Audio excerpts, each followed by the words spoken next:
This episode is brought to you by the Ultimate Girls Trip. Here is our reoccurring daydream. Us at a drool-worthy pool, surrounded by our business besties. We just finished a powerful exercise on building our dream lives and executing our business goals. Join us if you are ready to be celebrated for taking up space, to feel purposeful, and to live a life of fulfillment.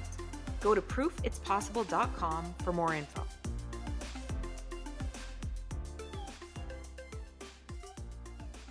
Welcome to Proof It's Possible. Jamie and I are multifaceted entrepreneurs, the founders of the Ultimate Girls Trip, and the hosts of Proof It's Possible.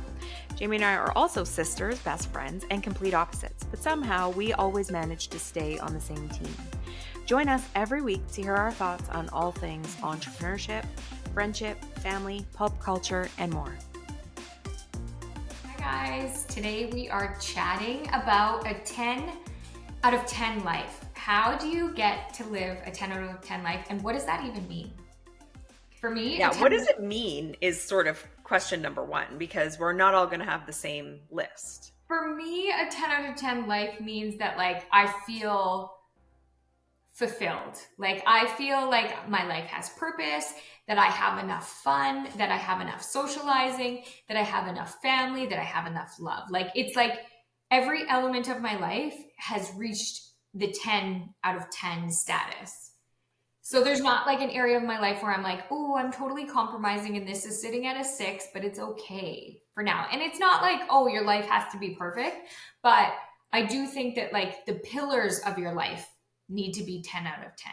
So Is my laundry done? No. Is my house clean? Probably not. But do I feel like my family is loved and safe? And so the pillars of my life, not the details of my life, but the pillars of my life. Do I feel satisfied that I have great friendships and a support system? Do I prioritize fun in my life? Have I done the things that light me up? Have I gone on a girls trip? Have I gone wake surfing? Have I gone boating? Have I laid at the beach? Have I done all the things that actually matter to me? Have I gone shopping?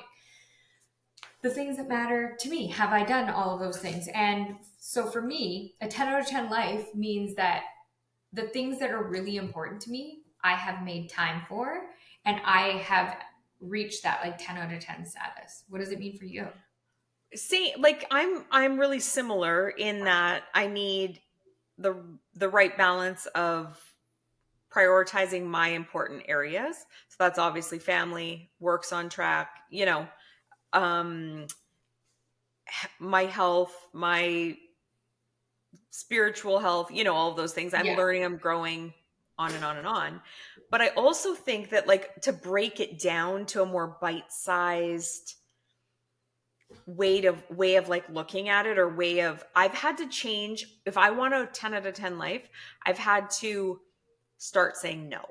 And what that looks like for me is saying no to things that when I hear about them, don't feel like a 10 out of 10. They're the things that are oh, I could go to that, but I don't really want to. It's far away. It's, whatever. And sometimes it's across the city that I live in, and it's a work thing that I have that nagging, I should go, but I don't want to. So stopping some of those, but I don't want to's, where they're, and obviously we all do things that we don't want to do on a very regular basis, but I'm talking taking time away from my pillars, like you were discussing, taking time away from the time that I could be on vacation with my family, on vacation with Darren, working on my business, the stuff that really matters to me, to do things that doesn't really matter to me. Take trips I don't want to be on. Go to events that aren't in alignment for me. Go ahead and invite me on any trip. It's probably a yes for me. Yeah. Same. Trips is a bad example because there's not many trips that I'm that's not what I want to do. But no, but I get what you're saying. When you feel obligated to do something and you say yes when you actually should have said no. But I do think that there is this idea that it's either a hell yes or a hell no. And I'm not 100% on board with that thought. I want to be on board with it. I do think that there are moments in your life where like this is a hard yes for me or this is a hard no for me. But then I think there's also things that your body and your mind convince you aren't a good idea because Mhm. you feel scared. Like, Yes. you know, Yes. the first time you do anything, it's not going to be a hell yes. It's not going to be this like ultra comfortable where you're like, yeah, full body yes, I'm 100% invested into this. There's going to be moments where you're like, why have I done this? What have I got myself Yeah. into? I'm terrified to speak on a stage. But then you're going to come out on the other side and be like, I'm so glad that I did that. That really advanced my Yeah. career. It really advanced my confidence. I feel great about that, blah, blah, blah. So I'm not 100% convinced that everything needs to be a hell yes or a hell no. Yeah, I agree. I think that there's something in your gut that tells you, like, I want to do this and I should do this and it's the right thing for me to do. Mhm. And then and it's always the weighing between the two on, do I risk it and not invest in the room to be in because it's a little bit more money than I feel is comfortable? Or should I say yes to the speaking event that scares the crap out of me, but I know it will help me become a better speaker. It'll Mhm. provide, or it'll insist that I have discipline and I learn my speech really well and I write a new speech and all the things, you know, because like it's scary to write a new speech. It's scary to deliver a new speech. It's scary to go up in front of people with baby material, with material that you're not seasoned in using. It's scary And to invest a lot of money to enter into a yes, room. It's scary to go into a room that you don't know a lot of people. It's uncomfortable. it's uncomfortable. There's a lot of really uncomfortable things that happen when you're growing.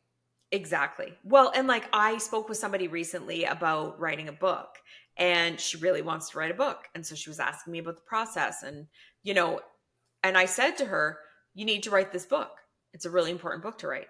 And she's like, "Yeah, but why?" And I said, "Because I said so." Like because I'm the boss of my family and this is And they just how, listen, so and therefore everybody I'm going listens in my to. world. So, no, but I'm like, because you're calling me, you're telling me a fascinating story about a fascinating life that will help other people. And you know it's a good idea. It's your fear based thinking that's trying to convince you not to do it. And Mhm. so, me saying you have to write this book is sort of pissing you off, truth be told. It's basically making you want to punch me in the face because I'm right. And you know I'm right. And or else we wouldn't be on the call. She wouldn't have called me. She wouldn't have told the story. She wouldn't say in one breath, I have a story to tell. And then immediately be like, but why is my story even worthy of telling? And it's like, well, it's only as worthy as you think it is. So if you don't write it, then I guess it's not, in your opinion, you've decided it's not worthy, but I'm telling you that it is. The other thing I think about a 10 out of 10 life is that you have to be so careful on the advice you take. If the person you're taking the advice from doesn't have a 10 out of 10 life, then you shouldn't be listening to them. It's like going to a hairdresser that has horrific hair and then being like, give me anything, any cut that you think would look nice. You don't Yeah. trust them to begin with because you already don't like their style. So if somebody has a life that's like in disarray or a business that's just failed, are you going to take business advice from them? You probably Well, can't. You and to probably take this further, don't really take anyone's advice on what a 10 out of 10 life is. That has to come from within. Like A you thousand have to percent. decide. But if you're like, this is the one area of my life that I've like, this is my mentor, and I've decided that like they can help me fast track this one little pillar in my life. If that mentor doesn't have what you want, if they Yeah, are not, thriving in that area, do not take exactly. their advice. Yes, absolutely. And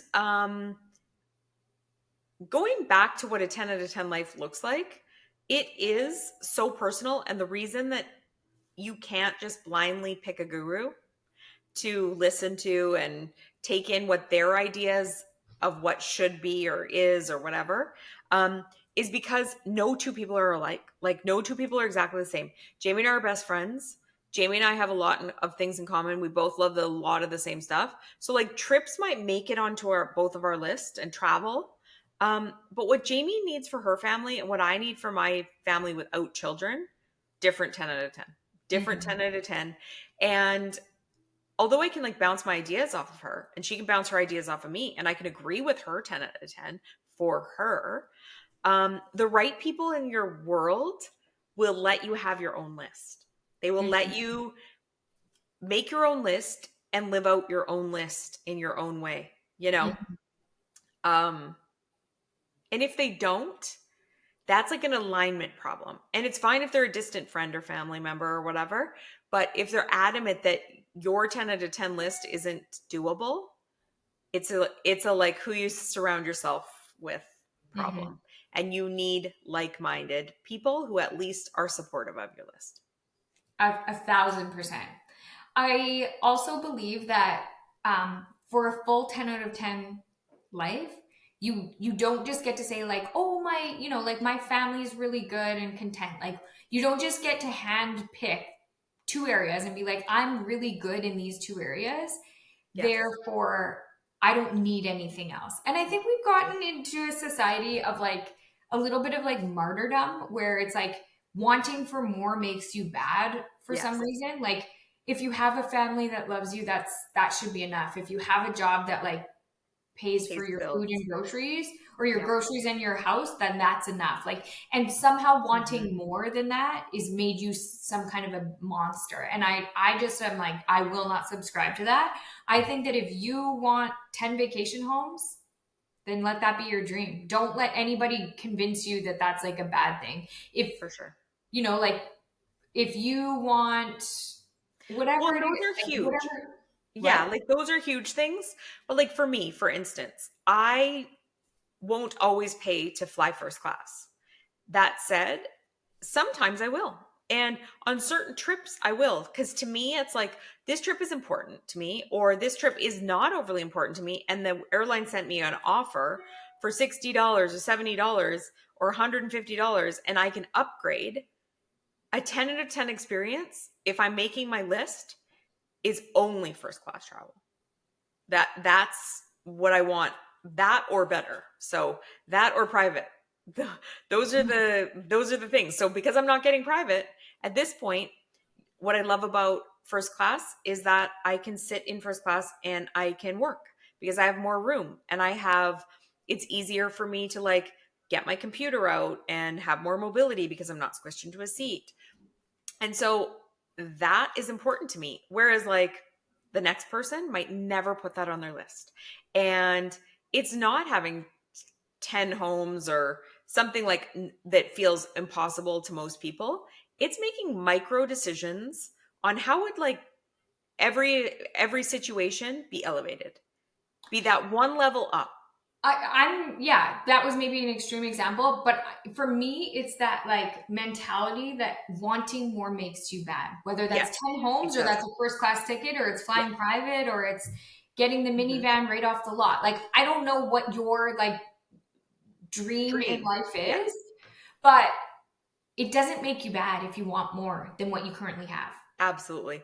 And you're deserving of it. If you want it, you should have it. And the way that And if you you're get willing it, to do the work to get yes, there, the way then you get it is there's no working for it. shame in that. Like I None. think that there's a lot as a society we have like a lot of shame around wanting more and this idea that like Mhm. having more equals you're greedy or Oh, of you're course. awful and if you don't need $10 billion in the bank because enough to pay your mortgage is good enough and like that's For okay if sure. that's where you feel most content but don't make it wrong for your neighbor to dream more. Exactly. Like when your neighbor gets Dream the bigger. boat, don't Yeah. be mad that they have the boat Yeah. because you could have put it on your 10 out of 10 list and then you could have worked to save the money or whatever, get the loan or whatever it looks like. But they put it on their list and they're allowed to do that. I Yeah. agree. And I think that our it's a money mindset though that was in ground in most of us since we were very very young, and not even by our parents but just by society in general. If you look at like movies like I can't think of a specific example, but quite often the boss of any movie in a movie is painted as the bad guy. Mm-hmm. He's almost never painted, or she's almost never painted, and women bosses are painted as like actual psychos. Like Mm-hmm. they're like The devil wears mean. Prada. Yeah, the devil wears Prada and is very, very mean spirited, hateful, Mm-hmm. greedy, awful. So these are stories that we take in throughout our life and we're like, oh, that's why, like, you don't realize it at the time that you're being conditioned to think this way, but that's where we're getting it from. There's also like unpopular opinion here, but a lot of religious affiliations, they see like excess money as like, well, you should be giving to the poor, you should be donating Yes. to the church, you should be, like that should be your tithe to the church. And there's this idea that if you have more than is necessary for you, that somehow that doesn't Yeah. belong to you, that should be gifted to somebody else. And I do think that like if it's your money and that's how you want to spend it, go for it. And you do have the right to choose however you want, but I don't believe having excess makes you a bad person. And I do think that we have been conditioned by all these other areas of our life to believe that. And it's Yes. unraveling the belief system that, you're greedy and you want too much by wanting more than what you currently have. Absolutely. Well, and back to the opportunity to be generous is the way that I look at it. It's like the more I have, it's actually, I'm in a position to give more and to give to the things that matter to me. So it's a good thing if I have more, because I'm a good person and I will do good things with that money, as well as give myself the life that I dream about. Absolutely. Like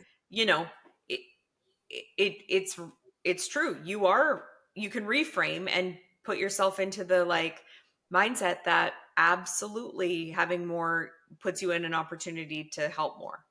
Yeah, And that's for amazing. sure. Yeah. We hope that you get the 10 out of 10 life that you want. And I also think there's real power in speaking it out to the world. So what is Yes. one thing you want? Yes. You have to answer and then I'll answer. One thing that's like on your 10 out of 10 list right now that you're like striving for.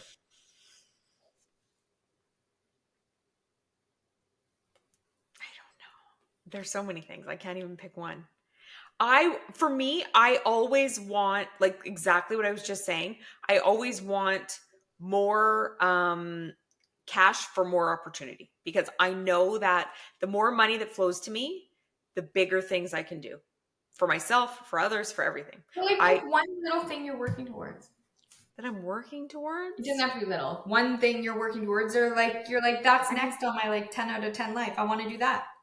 Oh, I always want a private jet. That's on. I don't want to own it. I just want to be in use of it. Like I want to use it when I need it. You want to fly private. Yes, I want to fly private. That's my like absolute thing. I really want a pool in my backyard. Yeah, that'd be good too. Yeah. I want a second home somewhere as well, somewhere warm. I mean, and I also want to white. But anyway, that's what I mean. That's why I started with just the catch-all of more money, because it provides all the things, and I'll get them all. I know I will. I always get what I want because I work towards it. Yeah, same. And I want that for you guys too. So tell us what is on your 10 out of 10 list in our Proof It's Possible Instagram. Go to the last post or send us a DM or send us an email via our website, proofitspossible.com. We would love to hear from you guys. Bye, guys. We are so grateful you're here.